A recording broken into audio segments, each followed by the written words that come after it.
In LA this week. I'm Anna Marcos. A 7.2 earthquake has just hit LA, but don't worry, this is only an earthquake exercise at the Emergency Operations Center. More on this once-a-year drill coming up. This new Youth Source Center in Westlake will give young Angelenos, students, and dropouts a leg up in a brighter future. The story coming up. The holiday season is upon us once again, and you know what that means. Downtown LA's Pershing Square Ice Rink is back in business. I'm Gil Reyes. I'll tell you how you can get in on the skating action.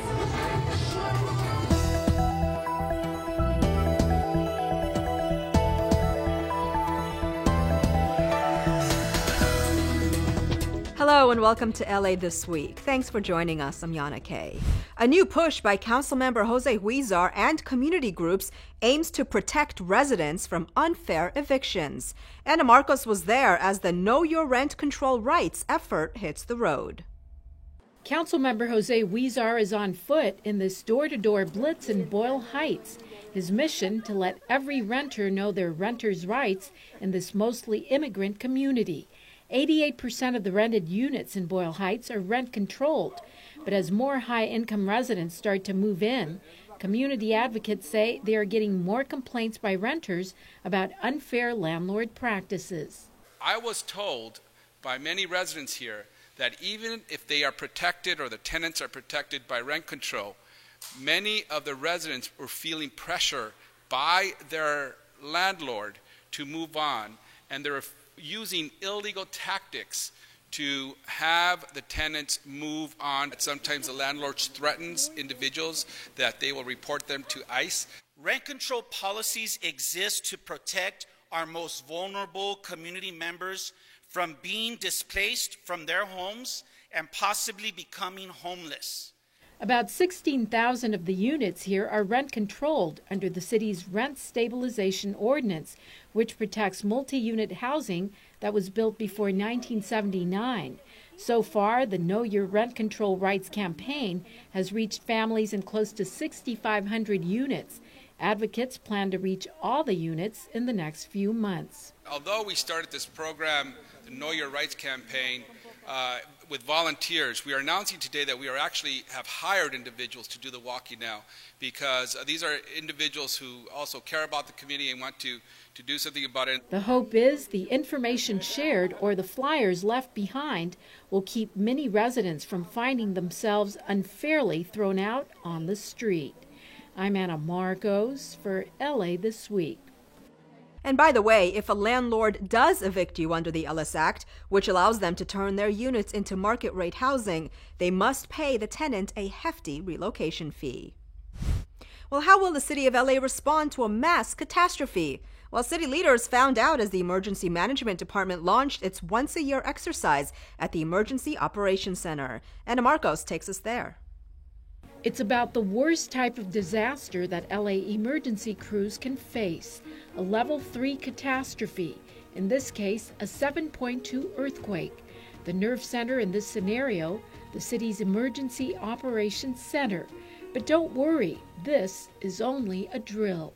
It's a really bad day in LA. A lot of fatalities, thousands of injuries, hundreds upon thousands of damaged or collapsed buildings. Lots of search and rescue operations going on. We're going to have all types of damage to all types of infrastructure, including all the roadways, the freeways. Buildings are going to collapse. We're going to have fires in multiple areas. And like I said, our resources are going to be very taxed. They're going to be overwhelmed, basically. More than 150 emergency workers from departments all over the city, county, and state are working the earthquake simulation as if it's happening in real time. One major concern, the Port of LA, where most of the goods LA depends on come in. This incident has closed the port. The power is out, the roadways are out, Terminal Island is an island. So no matter what comes in, it's not going to move on the roadways or railways until those are fixed. And today, for the first time, the operation is activating MERC, the Mayor's Emergency Response Council, in which the mayor and top officials like the fire and police chiefs make key decisions together. They are brought in the key policy level decisions to make, such as, are we going to declare this an emergency? Are we going to go to the National Guard?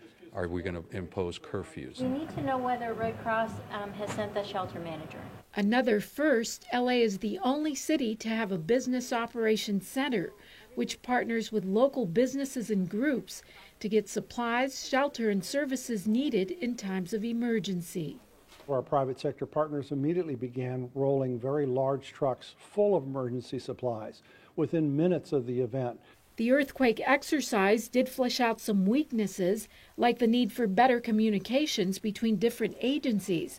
But some of the kinks ironed out in this practice run will make for a smoother response when the real thing happens. I'm Anna Marcos for LA This Week. Emergency Management Department workers say they can have the center up and running within 15 minutes of a mass disaster. You could say the North Central Animal Shelter is about to build 5-star accommodations for its animals. Anna Marcos has more on the planned renovation. Is putting sledgehammers in city leaders' hands a good idea? Yes, it is, when they're about to break ground on a $19 million project to renovate and expand the North Central Animal Services Shelter.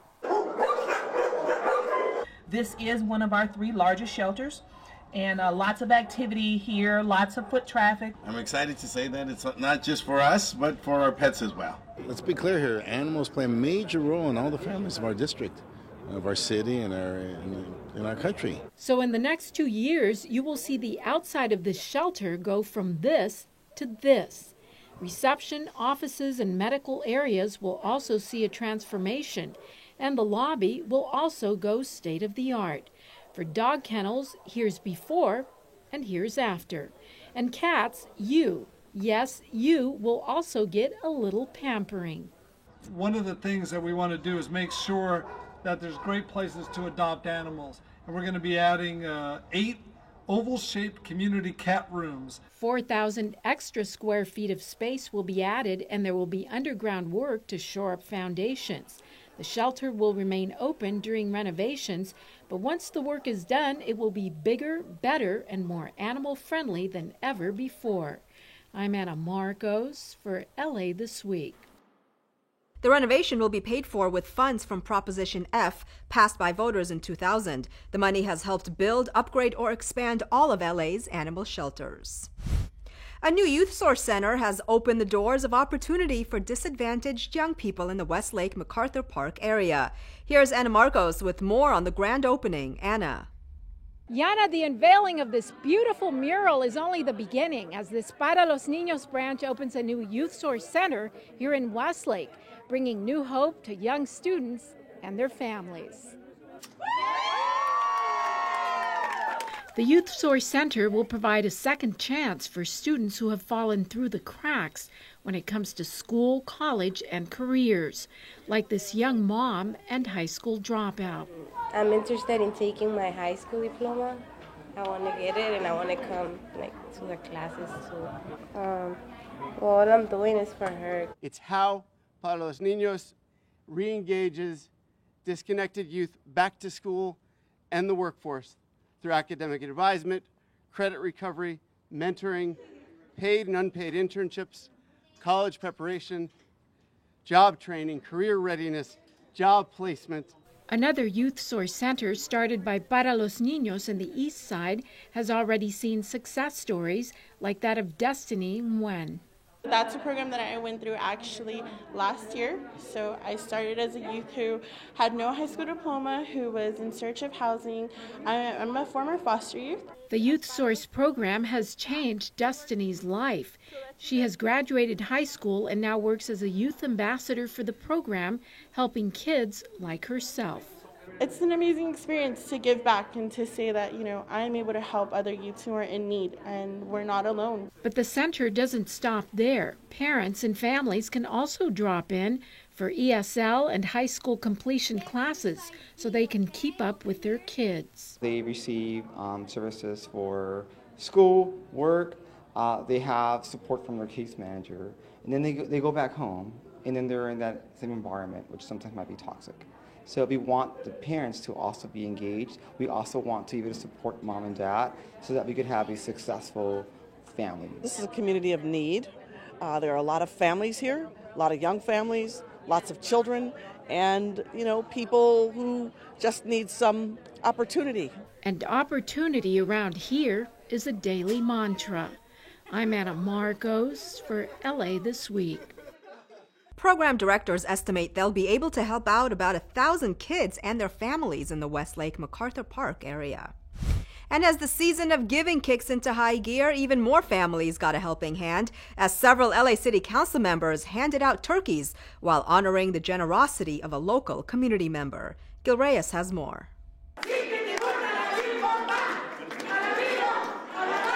When it comes to free turkeys, Northeast LA Councilman Gil Cedillo isn't pulling your leg. It's my favorite event. I do maybe 1,000 events each year, and this is the one that I love the most. This was the annual Thanksgiving turkey giveaway at Lincoln Heights Senior Center. 200 turkeys handed out to the center's older adults, livening up Carmen Lopez's holiday. Because we are old, we do not plan to make any dinner. We do not plan to go especially and buy it. So we say, well, if they give it to me, I will make it. And I'm thankful to the Councilman's office and the Senior Citizen Center. All this free food made possible with the council office's relationship with donors and area supermarkets. I love it. I love all the seniors who are here. They're like my family. 19 years of Turkey Day giveaways. It's a senior center tradition since the late 90s, with no signs of going cold turkey. Happy holidays. At Lincoln Heights Senior Center, I'm Gil Reyes for LA This Week. Councilmember Curran Price also made sure families in his district enjoyed a Thanksgiving meal. Gil Reyes was there as the council member, and a food bank helped feed well over 1,000 more families. South LA Councilman Curran Price helped load boxes of holiday turkeys to be delivered to people in need, like those supported by Evening Star Missionary Baptist Church. I would like to say thank you to Councilman Curran Price and his staff for continuing to always make an effort to let the community know that they care. More than 1,300 turkeys were given away over the Thanksgiving holiday in the 9th District alone. This program, known as Operation Gobble, was made possible with the help of Los Angeles Regional Food Bank. I think we're seeing a lot of families who are struggling with increasing rents that are happening throughout the LA metro area, and they're having a really difficult time putting food on the table for themselves and their families. Community donations also helped make this possible. The event also gave away $1,000 worth of gift cards. Operation Gobble now in its 11th year. I'm excited that we've got the collaboration not only with the food bank, but with other nonprofit organizations in our community. And we look forward to that continuing relationship. In South Los Angeles, I'm Gil Reyes for LA This Week. Northgate Market, Superior Grocery Store, and Ralph's Food for Less were just some of the stores that made the giveaway possible. Well, families in the North Valley also benefited from one of the largest turkey giveaways in Porter Ranch. The annual tradition has been going strong for nearly a decade, helping families who are struggling to put food on the table. Gil Reyes has more. Every year, there's a truckload of turkeys, but this was their biggest Thanksgiving giveaway ever. It's very heavy. It's big, so it's big enough for me and my family. The North Valley YMCA kicked off the holidays with their 10th annual Thanksgiving turkey giveaway, their biggest one so far.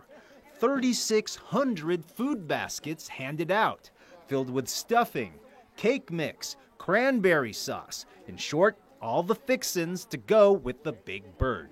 This is a special event because at Thanksgiving time, we like to help as many people as we can. And this is a wonderful way to provide a Thanksgiving meal. 3, and I need 2 more posts. The North Valley YMCA partnered with the office of Councilmember Mitchell Englander to make it happen. Boosting the amount of food this year was $45,000 in generous donations to help people like Anthony Hayes. So I can feed my family. Sometimes this year people are short of money. At this time, I'm short of money, and this is a blessing to me. What a way to begin the season of giving. Happy holidays. Merry Christmas. In Porter Ranch, I'm Gil Reyes for LA This Week. Organizers worked with about 60 schools to select the families to receive the free food. Well, it's not your typical Thanksgiving meal, but it was still something of a family affair, as 200 kids from the LA Conservation Corps got treated to a holiday meal by their bosses. Gil Reyes has more. You'll often see them planting trees, cleaning streets, and removing graffiti. On this day, they're relaxing for a change, eating a robust meal on the house. Today is our one-time-a-year opportunity to formally thank our Corps members for the good work they do in the community. We bring all of our Corps members from each of our sites to our East LA site, which is where we are right now, to serve them a barbecue feast a few days before Thanksgiving. Community donations and county government helped make this possible. And another reason to be thankful, many of these Corps members will tell you themselves that they are former at-risk youth who are receiving a second chance at life and careers through the Corps. I really can't think of what would have happened if I didn't join the Corps. Andy Romero, a high school dropout, says he didn't have many options before joining the Corps this past year. Today, he's enrolled in their Intel Future Skills program, working towards a full-time career in robotics or computers. Until then, the Corps has given him a job to beautify his own community. It's small projects here and there, but, in time you realize that it makes you into a better person. Before, I was involved in activities that I shouldn't have been involved in, and I had a hard life growing up. Jamila Ross is working towards completely turning her life around, hoping to transition from the Corps to an eventual career leading her own nonprofit for at-risk youth. In between cleanups, the Corps is helping with her resume, job training, and other services. I just want to say thanks the Corps for everything they've done for me, and I'm so happy, and I hope it continues, and it helps change other people's lives because it's changed mine. A Thanksgiving wish for all. In East Los Angeles, I'm Gil Reyes for LA This Week. For more information on the LA Conservation Corps, just visit lacorps.org. Well, Mayor Eric Garcetti joins world leaders to talk about how to stop potential terror threats in our communities. A new bike hub is unveiled at Union Station, and the Echo Park community celebrates the legacy and contributions of a beloved community activist. All these stories in City Beat. LA Mayor Eric Garcetti gave remarks at the USC Summit on Global Solutions in the Age of Homegrown Violent Extremism. The mayor joined experts from around the world at USC to talk about empowering our communities to protect against violent ideologies and implementing strategies to lessen the risk of homegrown terrorist attacks. One solution is through a community-led pilot program called Safe Spaces, which has already reached nearly 4,000 people offering help and support. Because their on-the-ground perspective really gives us that gritty nuance that we need from the neighborhood, a more sophisticated understanding of what draws people towards violence and towards extremism. Metro celebrated the grand opening of a new secure bicycle parking facility at Los Angeles Union Station, the largest of its kind on the Metro system. The new 3,000-square-foot bicycle parking facility, officially called a Metro Bike Hub, will provide secure, controlled entry for nearly 200 bicycles under closed-circuit TV surveillance, daily staff availability, same-day repairs, bike accessory sales, and classes for bicycle commuters. It's very easy to, if you're commuting into Union Station, leave your bike here, and with the confidence of knowing that when you get back in the afternoon, your bike will be here, ready for you to complete that last leg of your trip. Los Angeles City Council member Mitch O'Farrell, the Los Angeles Parks Foundation, and the Los Angeles Public Library joined local students and neighborhood groups to dedicate improvements at Echo Park Lake, which include the installation of additional benches and tables, as well as the launch of an educational experience for the community. Judy Raskin, an Echo Park resident who died in 2014, bestowed her estate funds to 6 nonprofit organizations. Raskin maintained strong interest in animals and birdwatching and was a dedicated community advocate and library fanatic. She left birdwatching backpacks for kids so they too can learn and appreciate the world around them. Judy Raskin was someone who found great value in appreciating nature, and that's the legacy that she certainly left with me and everyone in this community. And now it's a legacy that can be shared by hundreds of local school kids. Want to go ice skating this holiday season? Well, there are two places you can go, LA Live and this next venue, Pershing Square. At 7,200 square feet, this location has the largest rink in the entire city. Gil Reyes has more from the park. Gil. Well, happy holidays, Yana. Here we are for another stellar season of Pershing Square's Ice Rink, 20th edition. You're saying you've never been here before? Well, no problem. Here's a little something to help break the ice. We are off to another smashing season. With the ceremonial crushing of the ice sculpture, Pershing Square's Ice Rink officially opens for business, and with a new name. Now called Buy Holiday Ice Rink, it's now open 7 days a week through mid-January. Today was free for these Crenshaw area students, many of them hitting the ice for the first time. A lot of other schools that I've been to, we've never done anything like this, so I really enjoy this. Have you ever gone ice skating before? Like twice. We get to spend time with each other, and it's difficult, some people fall, but it is fun.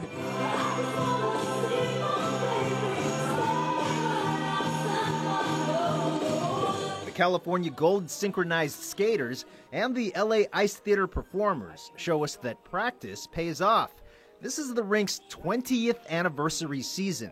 As more people live, work, and play in downtown, the Department of Recreation and Parks estimates more than 50,000 park goers will lace up the blades at Pershing Square this season. We are very proud of our park, we're proud of our city, and we want you to have pride and enjoy this. Admission is $9 per hour, skate rentals are $4, and there are restrooms close by. At one of the coolest places in LA during the holidays, Pershing Square. I'm Gil Reyes for LA This Week. Just some of the upcoming special events include Winter Concert Sundays, Disney Aladdin-themed Wednesdays, and DJ Thursdays. For more, visit HolidayIceRinkDowntownLA.com. Well, get ready to be bedazzled with LA Zoo's magical Holiday Light Show. Enjoy more sparkling lights at the LA Harbor during the Holiday Afloat Parade, and join hundreds of spectators for the Valley's largest holiday parade. All this in this week's Things to Do. LA Zoo Lights returns for its fourth spectacular year to shimmer for 7 weeks of wonder, awe, and wow. An instant hit since its 2014 debut, LA Zoo Lights captivates guests for an ideal family outing. Meet up with friends or date night, offering a self-guided 60 to 90-minute walking tour through a large area of the zoo. While most animal residents are asleep, visitors can enjoy the only opportunity in LA to see a herd of real reindeer in their Reindeer Village habitat. For more, visit lazoolights.org. Los Angeles Harbor sparkles with holiday lights during the free and festive 55th Annual Holiday Afloat Parade. Officials and community leaders will take part in the parade as judges or passengers on approximately 60 boats parading along the LA waterfront. This year's theme is Peace Around the World and will be held on Saturday, December 2nd, beginning at 6 p.m. in the port's East Basin. Viewing locations along the parade route are located in Wilmington, the San Pedro waterfront, Port Sakal, and others. For more, visit LAHarborHolidaysAfloat.org. Nothing welcomes the holiday season like a parade, so come on out and enjoy the 34th Annual Granada Hills Holiday Parade. Plenty of marching bands, drill teams, Girl and Boy Scouts, veteran groups, cheerleaders, equestrians, and floats will be on hand for the Valley's largest holiday parade. So don't miss it on Sunday, December 3rd at 1:30 p.m. And that's a look at some things to do.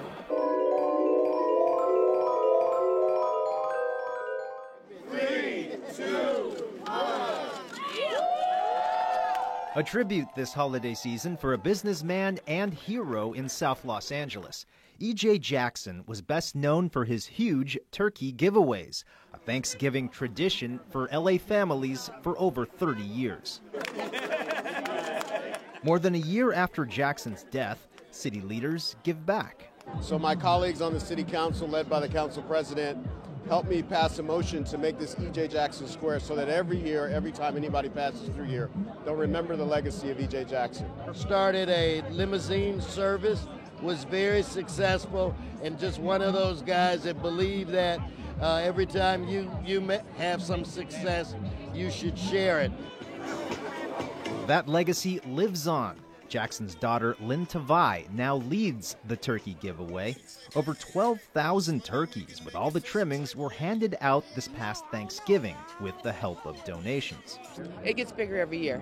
The need is greater, but we want to give hope to people. That's what we really want to do, give them hope that there's people out there like these people, like the events we give, that care about you as well. There's a food desert in our community and food shortages, especially during the holidays when people struggle to feed a family with multiple kids. The lines this year stretched over 2 blocks. Tawana Palacio had been waiting for a while. Since yesterday, about 4 o'clock this morning. And I'm still energized and I'm still going. You're ready to go. Yes, I am, but I'm here for a cause. I'm ready to get my turkey. Thank you, Mr. Jackson, Mrs. Jackson, the EJ family. Well, he's up there looking at me now like saying, girl, that's good, you're doing what I taught you, and you better keep it going. And I plan on doing that for him. This designation, a lasting reminder of Mr. E.J. Jackson's generosity, not just during the holiday season, but every day throughout the year. Reporting from South Los Angeles, I'm Gil Reyes for LA This Week. Well, that's going to do it for this edition. I'm Yana Kane from all of us here at LA This Week. Thanks for joining us. A reminder that you can catch us online at lacityv.org. You can also follow and like us on Facebook. We'll see you back here next week for more of LA This Week.